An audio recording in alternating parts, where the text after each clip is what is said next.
The Quiet Revolution: How Black Women Entrepreneurs Are Redefining Success and Shattering Systems. Good morning, everyone. Thank you for being here today. I want to start by acknowledging the extraordinary visionary whose work forms the foundation of what I'm about to share. Julie Carter isn't just documenting a trend, she's capturing a revolution.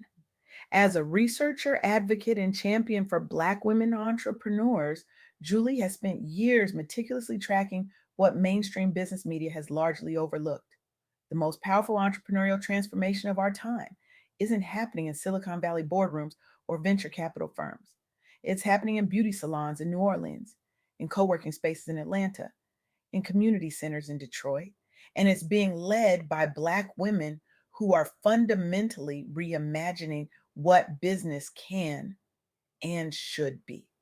Julie's groundbreaking work has illuminated not just individual success stories, but the profound systemic shifts occurring as Black women build entire ecosystems of opportunity and empowerment.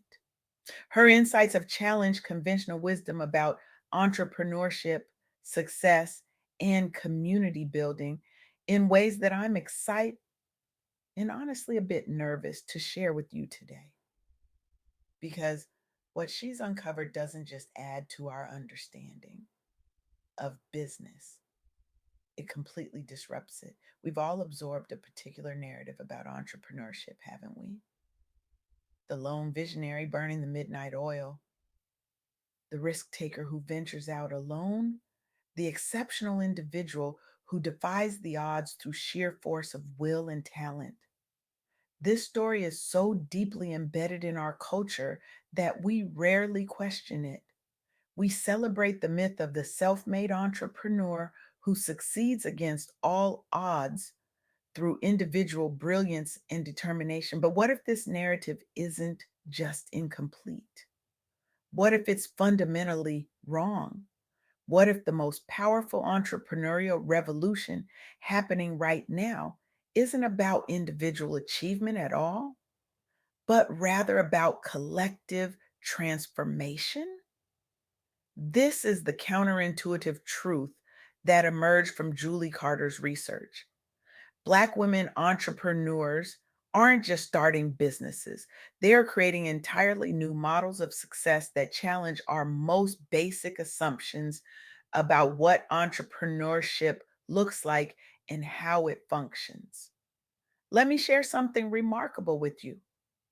Black women now account for an astonishing 89% of net new women owned firms launched each day in America. This isn't just a statistical anomaly, it represents a fundamental reimagining of what business creation can and should be. Consider what happened at the Women's Business Enterprise National Council Conference in New Orleans in 2025. Hundreds of Black women entrepreneurs gathered not just to network individually, but to showcase how their businesses were collectively transforming local economies through resilience and reinvention. These women faced significant challenges. They navigated an uneven funding ecosystem where they received approval for only about 45% of requested loans, a stark contrast to the higher approval rates enjoyed by their male counterparts. But rather than competing against each other for limited resources, they created something extraordinary. They developed mentorship programs. They formed peer to peer lending circles. They leveraged conference networking to access capital and market opportunities collectively. The results were transformative. Average revenues among attendees increased by over 32%. Many launched joint ventures after the conference. Most importantly, they built a more inclusive business infrastructure in New Orleans that now serves as a model nationwide. This challenges everything we think we know about entrepreneurial success. These women didn't succeed despite the obstacles they faced. They succeeded because they approached those obstacles collectively. Let me be clear, this isn't a feel good story about overcoming adversity.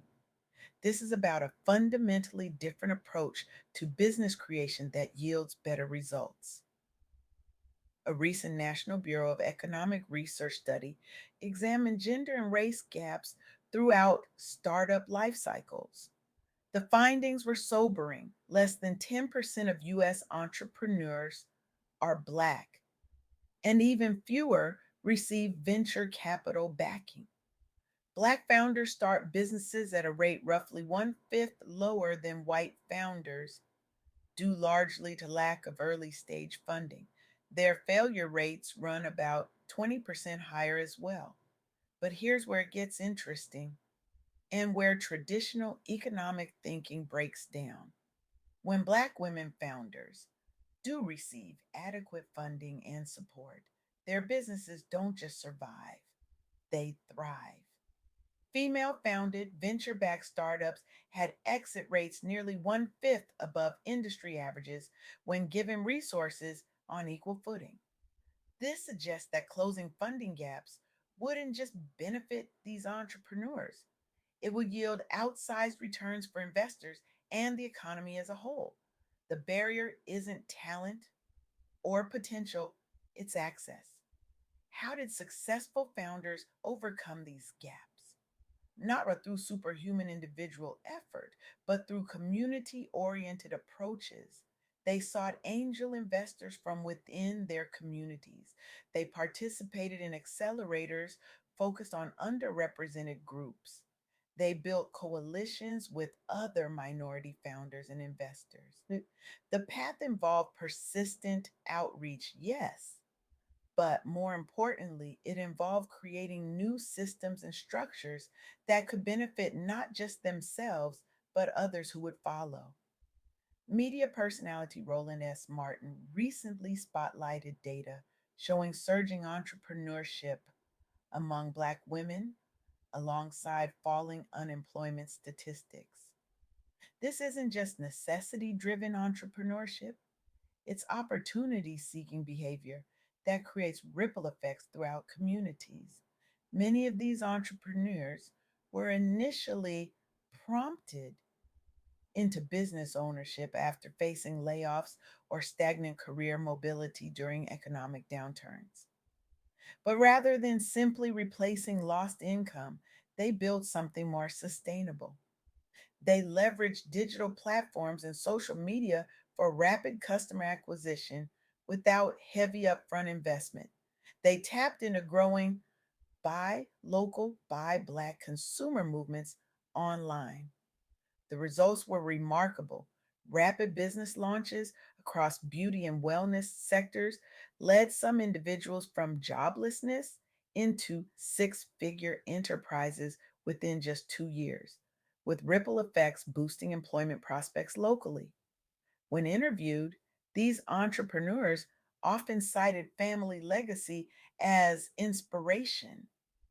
My mother owned her own salon, for example, but credited modern networks and resources with accelerating their growth.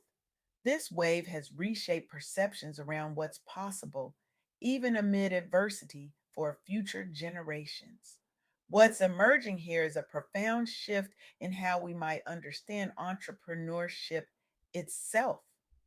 The traditional model celebrates individual achievement, disruption for its own sake, and wealth accumulation as the primary measure of success.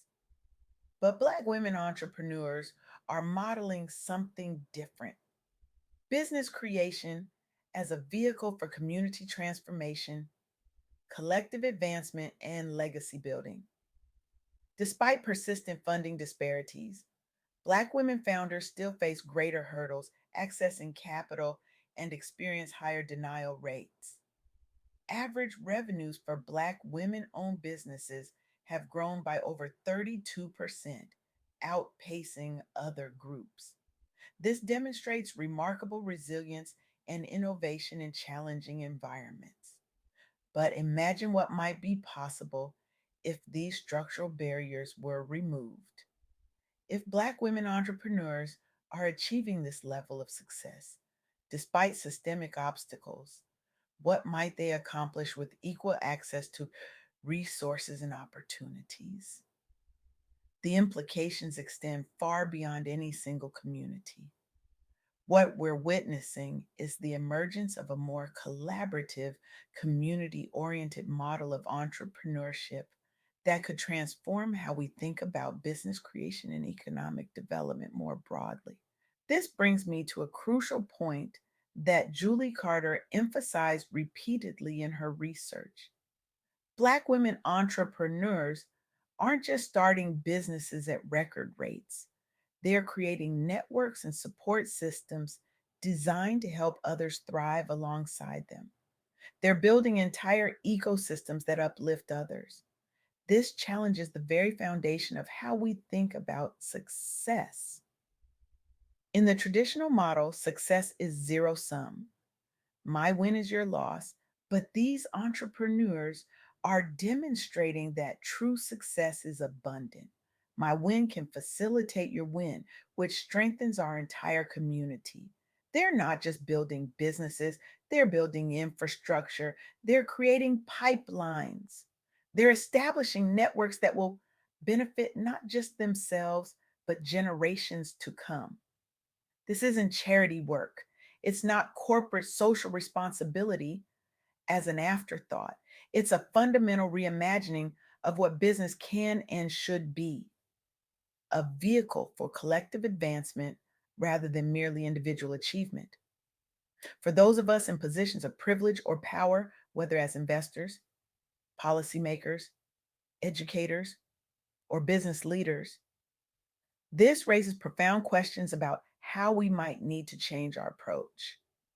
What if we evaluated business plans not just on their potential for profit, but on their capacity to create sustainable ecosystems? What if we measure success not just by individual achievement, but by community transformation? What if we recognized that the most sustainable path to growth isn't going it alone, but creating systems that lift others as we rise? This is not just a theoretical exercise, it's an urgent imperative because the data is clear. When we support Black women entrepreneurs, when we invest in their vision, when we remove the structural barriers they face, we don't just help them succeed. We help create a more innovative, resilient, and equitable economy for everyone. So I leave you with this challenge. How will you use your position, your resources, your networks to support this quiet revolution? Will you continue to perpetuate systems that privilege individual achievement over collective advancement? Or will you join in building something new, something that recognizes the profound power of rising together? The choice is yours. But know this, the revolution is already happening. The question isn't whether this new model of entrepreneurship will transform our economy. The question is whether you be part of that transformation or left behind by it. Thank you.